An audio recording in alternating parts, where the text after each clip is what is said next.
અને to the point સવાલોના જવાબ આપવા માટે આપણી સાથે માણાવદરના કોંગ્રેસથી પૂર્વ ધારાસભ્ય અને હવે ભારતીય જનતા પાર્ટીના નેતા જવાહર ચાવડા. જવાહરભાઈ, સ્વાગત છે આપનું સંદેશ ન્યૂઝમાં.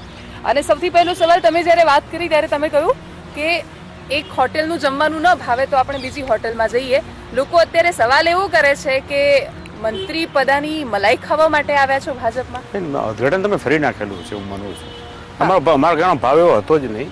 મારી વાત એટલી હતી કે તમે જ્યારે કોક આપણે કામ કરતા હોય છે એમાં મજા આવે તો પણ ફેરફાર કરતા, ન મજા આવે તો પણ ફેરફાર કરતા હોય છે. આ મારો ભાવ હતો. દાખલો તમે ખોટો ઉપાડેલો છે. બોલો. ત્યાં મજા આવતી હતી કોંગ્રેસમાં? ના, મેં એ જે કીધી બેન, મજાનો અર્થઘટન તમે જે કરો છો એ છે કે વેન યુ ડુ સમથિંગ તો એ કામ કરવામાં મજા આવે, યુ ડોન્ટ ગેટ ટાયર્ડ, થાક ન લાગે. જો તમે અત્યારે કામ કરો છો, તમને કામ કરતા થાક ન લાગે, મજા આવતી તો જ થાક ન લાગે. તમે કહો ઈ એન્જોય ની વાત નથી, એમ પાવર એન્જોય ની વાત નથી, ઇઝ વર્કિંગ.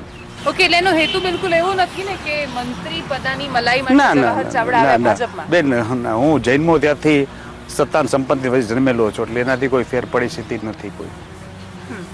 તો ભાજપમાં આવવાનું કોઈક તો કારણ હશે ને જવાહરભાઈ? એક વિચાર એવો હતો બેન કે જ્યારે વિરોધ પક્ષમાં આપણે હોય છીએ તો દરેક વાતનો જ્યારે વિરોધ કરવા લાગીએ છીએ તે બની એવું જતું હોય છે કે વિરોધને કારણે ઘણીવાર આપણે સેવાના માટે જે આવેલા છે કામ બાજુમાં રહી જતા હોય છે. જો સેવા કરવી હોય તો વિરોધ પહેલા બંધ કરવો પડે. વિરોધ તો જ બંધ થઈ શકે જો આપણે સત્તા પાર્ટીમાં આપણી સત્તા હોય તો.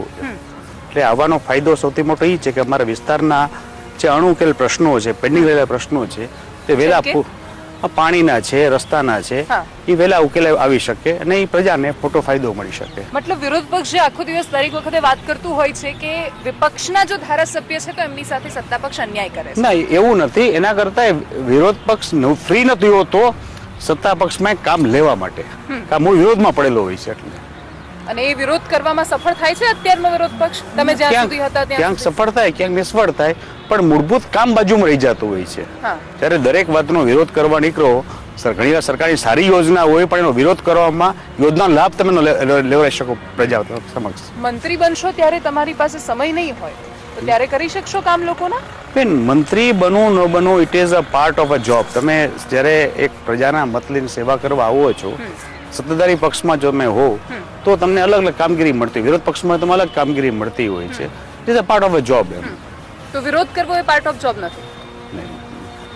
તમે વિરોધમાં એટલા મય થઈ જતા હો છો, એટલે મશગુલ થઈ જવાય. હા, તો તમે મૂળા બીજા પ્રજાના કામ માથે તમે બેદરકાર થઈ જાવ તો બહુ વિરોધમાં આવી જાવ ત્યારે. બીજો એક સવાલ એ પણ આખો ઉભો થયો જવાહરભાઈ કે અત્યારે આખી જે પરિસ્થિતિ સર્જાઈ છે, જો તમે ભારતીય જનતા પાર્ટીમાંથી ધારાસભ્ય હોત તો કદાચ તમે મંત્રી ના બની શકતા, પણ તમે કોંગ્રેસમાંથી છો તો તમારા ચાન્સ વધી ગયા. મંત્રી બનવાની કોઈ વાત છે જ નહીં, કોઈ શરતો નથી, કોઈ વાત થયેલી નથી.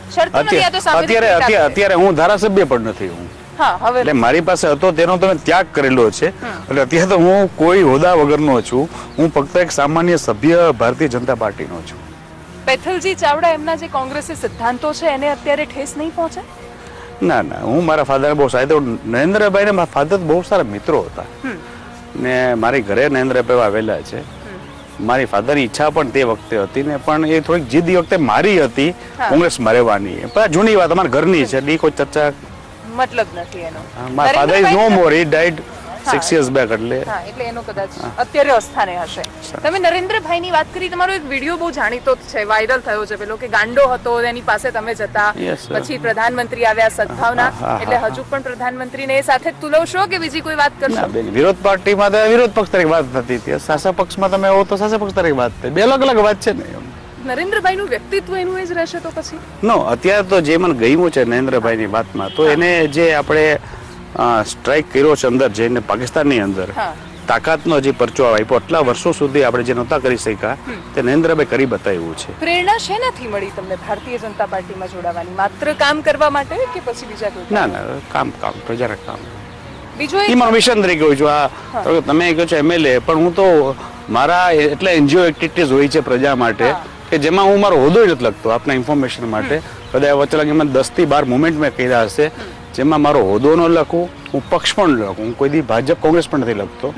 એ મારે સેવાકીય પ્રવૃત્તિ તરીકે ચલાવતો હોઉં છું. વાત જ આ છે. જવાહર ચાવડા એક એવું વ્યક્તિત્વ કે જેની છબી બહુ જ ક્લીન છે, સરળ વ્યક્તિત્વ તરીકે જાણીતા છે, વધારે મીડિયામાં નથી આવતા, વાત નથી કરતા, અને કદાચ એટલે જ ભારતીય જનતા પાર્ટી ખેંચીને ગઈ કોંગ્રેસ. નહીં નથી, આઈ સ્ટે લો પ્રોફાઇલ. એમ આગળ આવીને ફોટા પડાવવાની મને નથી મગજ હોતો. I do believe work hard working. અને એટલે એ છબીનો ફાયદો લોકસભામાં મળે એટલે તમને લઈ આવ્યા. એ લેવા કરતા તો મારી ઈચ્છા પણ ભેગી હોય તો જ પોસિબલ એટલે થયું. બંને. હા, તો જ પોસિબલ. તો માઇનિંગના કેસીસમાં કોઈ નાક દબાવવાની વાત ના, માઇનિંગ બંધ છે બેન, ઘણા વર્ષોથી બંધ છે. બંધ છે.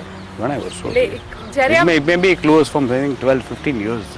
અંદાજો લગાવવામાં આવે કે કયા કયા કારણ હોઈ શકે, તો એક કારણ સામે એ પણ આવે કે ક્યાંક જવાહરભાઈનું નાક દબાવવાની કોશિશ થાય છે માઇનિંગના નામે. આટલા વર્ષ થઈ ગયા વિરોધ પક્ષમાં, આટલા વર્ષોમાં હવે થયું એમ. બાકી દબાવ તો માં 10 વર્ષ પહેલા પણ નાક દબાવી લઈએ. બીજો પ્રશ્ન એ છે કે કોંગ્રેસમાં જે સવારથી નામ આવતા હતા કે આ અલ્પેશ ઠાકોર ને આ બધા નેતાઓ આવી શકે છે, તમે આવી ગયા, મતલબ સરપ્રાઈઝ આપી દીધી ભાજપે. તો તમારે નામ ખોટા એવો મારો વાક તો નથી ક્યાંય. કોણે કોન્ટેક્ટ કર્યો? ના, મેં પોતે જ હું મુખ્યમંત્રી પાસે ગયો હતો ને મેં મારી વાત રજૂ કરી હતી અને એ વાત સ્વીકારી. એમને વચ્ચે કોઈ માણસ નહોતો. વચ્ચે કોઈ માણસ નહીં. તો લોકસભામાં કેટલો ફાયદો કરાવશે તમારું આવવું? I don't know. મારી સ્ટ્રેન્થ શું છે એ મને પોતાની નથી. Is people behave differently always in different position. નક્કી ના કહી શકે ક્યારે શું આપણું રિએક્શન આપે. નોર્મલી જરૂરિયાતમંદ તો ગરીબો દલિતોમાં હું ઘણું નામ મારી પર મોટું છે ને ઘણી બધી સેવાકીય પ્રવૃત્તિ કરી એવા એના મતોમાં ક્યાંક નાના મોટા ફેર આવે એમ. પણ આપણે મતને માલિક હોતા જ નથી. હું મારો 25-50-100 મતના માલિક હોય, બીજું મત કેટલા હોઈ શકે એમ. જવાહરભાઈ, વાત શું છે કે અમે દરેક વખતે વાત કરતા હોઈએ છીએ કે ચૂંટણી આવી છે એટલે નેતાઓને અંતરાત્માના અવાજો સંભળાશે. એવું કેમ થાય કે ચૂંટણી આવે ત્યારે જે અંતરાત્માનો અવાજ સંભળાય ત્યારે જ ખબર પડે કે ઓ અત્યારે તો અમે તો વિપક્ષમાં હતા, કામ નહોતું થતું, ચૂંટણી આવે એટલે જ? ચૂંટણી ક્યાં આવી છે? લોકસભા ચૂંટણી છે. હું જેમાં છું એની ચૂંટણી આવી નથી. પણ અસર તો કરશે જ. It is long. માણાવદરની જનતા જે અત્યાર સુધી કોંગ્રેસની સાથે હતી હવે ભાજપની સાથે જશે. જશે તો કેમ એવું? ચૂંટણીની રાહ જોઈ તમે? ચૂંટણીને નહીં, એ વખતે જ્યારે જે વસ્તુ બેન યાદ આવે એની ઉપર હોય છે એમ. જ્યારે યાદ આવે, આપણે વિચાર આવે ત્યારે આપણે અમલ કરવા જાય એમ. કોંગ્રેસના વિપક્ષના નેતા પરેશ ધાનાણીએ કહે છે કે પૈસા આપીને લઈ જાય છે આ બધા કારણો. બધા તથ્યો કેટલા સાચા? જવાહર ચાવડા પાસે તો આમ તો પૈસાની ખોટ નથી. ખોટ નથી બેન, ને ઘણું કુદરતે આપેલું છે, ઘણા મારા પપ્પાએ આપેલું છે. એટલે પૈસાની ઘટ નથી. એના કરતાંય દાન ઘણું બધું અમે આપતા હોય છે. એટલે પૈસા લેવાની વાત તો ન આવે, દાન પુષ્કળ અમે આપતા હોય છે. ભાજપ શું ભેટમાં આપશે તમને? ના, ભેટની વાત નથી બેન. જે માણસ દાન આપતો એ લેવાની વાત ક્યાંથી કરે? યુ કેન નોટ આમ ને હાથ ને આમ હાથ તો. હું જન્મથી મારો હાથ આમ જ રહ્યો છે, આમ હાથ નોમાય ન થઈ શકે. ભાજપને આમ દાનમાં શું આપશો? ભાજપને આમ આપવાનું એટલે ભાજપને સીટ કઈ આપશો? ના, એ પણ નથી બેન. હું પ્રજાના સેવાની વાત કરું છું. તમે પાર્ટીની વાત લઈ જાઓ છો, પ્રજાની સેવાની વાતમાં છે, એમાં દાન આપતા હોય છે. એટલે લેવાની વાત તો આવી નથી. કુંવરજી જ્યારે આવ્યા ત્યારે એમને એક ટાસ્ક આપવામાં આવ્યો હતો. એમણે રાજકોટ જિલ્લા પંચાયત એમણે એ પણ તોડી, સાથે જ રાજકોટમાં કેટલાય ધારાસભ્યો કોંગ્રેસના લાવવાના હતા. તમે એ ચળવળનો ભાગ તો નથી ને? ના, હું કોઈ ભેગો નથી. કોઈ ભેગા નથી. તો હવે ભારતીય જનતા પાર્ટી માટે કેવું કહેવાય છે કે એ અલગ પાર્ટી છે, એ પાર્ટી વિથ ડિફરન્સ છે. ત્યાં કાર્યકર્તા હોય, પહેલેથી કામ કરતા હોય, એ મોટા થાય, નેતા બને. તમારી વિચારધારા પહેલેથી કોંગ્રેસી છે, તમારા પિતા આટલા મોટા નેતા હતા કોંગ્રેસના. આ બધાની વચ્ચે તમે ભાજપમાં આવ્યા છો, સ્વીકારશે કેવી રીતે કાર્યકર્તાઓ તમને? સ્વીકારશે. કાર્યકરો એટલે સ્વીકારશે કે મૂળભૂત છેલ્લે પ્રજાના કામ કરવા માટે જ અમે છીએ એમ. હાવ વર્ક સારી રીતે કરી શકીએ છીએ એનાથી કામ હોય છે. તમારા શૈક્ષણિક સંકુલો પણ ચાલે છે, ઘણા છે. એ વિદ્યાર્થીઓ તમારે આખી એક નવી પેઢીને આખી લઈ જવાની છે આગળ.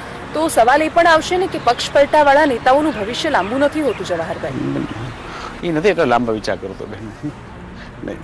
એટલું લાંબુ વિચાર્યું જ નથી. ના, એટલો વિચાર કરાતો જ નથી. આપણી પોતાની કેપેસિટી જ 2-4-6 મહિના સુધી વિચાર શું કામ કરવો? અત્યારે ટેમ્પરરી જે દેખાયું એ તમે કરી લીધો. નરેન્દ્રભાઈ, અત્યારે હવે 26 લોકસભાની બેઠકોને લઈને પણ સવાલ થશે. કેટલી બેઠકો તમને હવે લાગે છે અને પહેલા કેટલી લાગતી હતી ભાજપની? એ મને ખબર ન પડે. હું એના બને બહુ નાનો માણસ છું વાત કરવા માટે. જુનાગઢમાં સ્થિતિ સારી છે. કોની સારી છે હવે તો એ પ્રશ્ન થશે? બીજેપીની સારી. બીજેપીની સારી છે. તમે હતા ત્યારે પણ બીજેપીની સારી હતી કે હવે સારી? ના, ત્યારે પણ સારી હતી, હજી પણ સારી છે. માણાવદરના લોકોની વચ્ચે હવે તમે કાર્યકર્તાઓને મળવા જઈ રહ્યા છો અત્યારે, તો કાર્યકર્તાઓને તમે કહ્યું હતું કે તમે જાઓ છો? યસ, વાત થઈ ગઈ હતી. થયેલી હતી એટલે કાર્યકર્તાઓ ખુશ છે એનાથી. યસ ખુશ છે.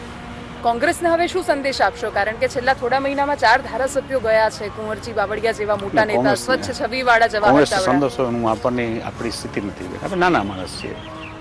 નાના માણસ કે તમે ક્યારના કઈ જવાબ જ નથી આપતા જવાહર. ના ના માણસ જ નાનો છું. Low profile is more better. I prefer that way. કોંગ્રેસમાં હજુ કેટલા તમે લઈને આવશો? ના તમે લઈને નહીં આવો. જવાહરભાઈ તો એટલે આશા હું પાવર બ્રોકર નથી. હું નથી પાવર બ્રોકર. તો અમે આશા રાખીએ કે તમે જે મુદ્દાઓની વાત કરી છે, દરેક મુદ્દાઓ તમે આખરે વાત કરી કે જનતાનું કામ, તો માણાવદરની જનતાનું કામ થાય. ફરીથી પેટા ચૂંટણીમાં જવું પડશે કારણ કે પાર્ટી કહેશે તો જાશું. હવે પાર્ટી કહેશે તો જાશું. ઠીક છે, થેન્ક યુ સો મચ અમારી સાથે વાત કરવા બદલ. તો આપણે વાત કરી જવાહર ચાવડા સાથે. એમનું હેતુ આખરે એ કહી રહ્યા છે એ પ્રમાણે કે જનતાની સેવા કરવાની છે. માણાવદરની જનતા હવે શું પ્રતિસાદ આપે છે આવનારો સમય બતાવશે. નમસ્કાર.